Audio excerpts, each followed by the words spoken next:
కానీ land ceiling యాక్టే కానీ right to ఎడ్యుకేషనే కానీ సబ్ ప్లానే కానీ చివరగా తెలంగాణ కూడా అధ్యక్ష.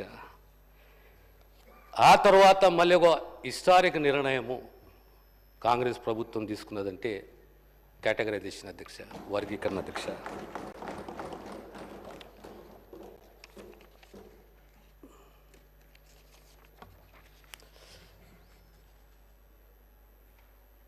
వందల సంవత్సరాల చరిత్ర అధ్యక్ష, ప్రపంచ సాంఘిక చరిత్ర, the history of the society in the world.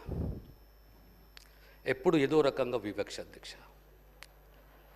Racial డిస్క్రిమినేషనే కానీ, జెండర్ డిస్క్రిమినేషనే కానీ, క్లాస్ డిస్క్రిమినేషనే కానీ,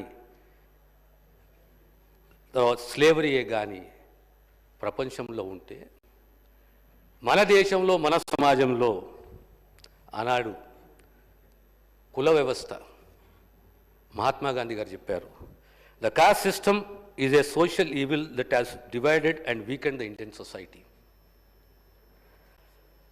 it was mainly divided on cost. ఈ కుల వ్యవస్థని మనము చతుర్వర్ణ వ్యవస్థ అంటుంది అధ్యక్ష. కానీ ఈ కుల వ్యవస్థ రాను రాను దిగజారుకుంటూ పంచమ వ్యవస్థగా మారింది అధ్యక్ష.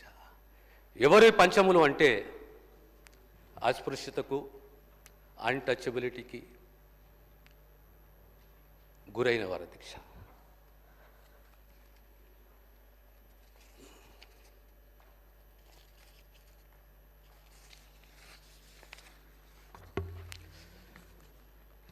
వాళ్ళ వృత్తులేంటి?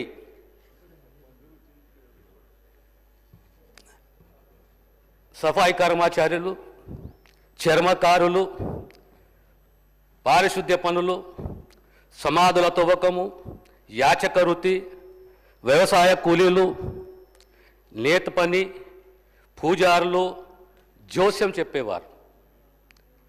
ఇలాంటి వృత్తులలో తరతరాలు మునిగిపోయారు అధ్యక్ష. దీనికి ప్రతిస్పందననే ఆనాడు సోషల్ మూమెంట్, సామాజిక ఉద్యమాలు, ఎన్నో సామాజిక ఉద్యమాలు ఈ దేశంలో. అందులో ప్రధానంగా depress class movement, Mahatma Jyotirao Phule, Babasaheb Ambedkar. ఈ డిప్రెస్ క్లాస్ మూమెంట్ యొక్క ముఖ్య ఉద్దేశము సమానత్వము, ఆత్మగౌరవము, సమాజంలో మా హక్కు, మా గుర్తింపు మాకు రావాలని చెప్పేసి.